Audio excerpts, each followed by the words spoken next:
పాపని ఉన్న పొద్దుపై తిప్పరాదు అందుకే యమహా ఎక్కిస్తా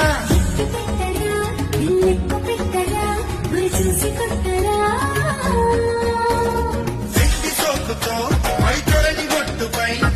ఉండరాదు అందుకే ఎముదను పొంగిస్తా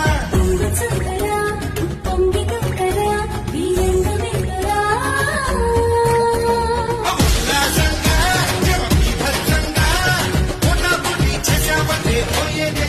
లేదు అన్నదే తారక మంత్రం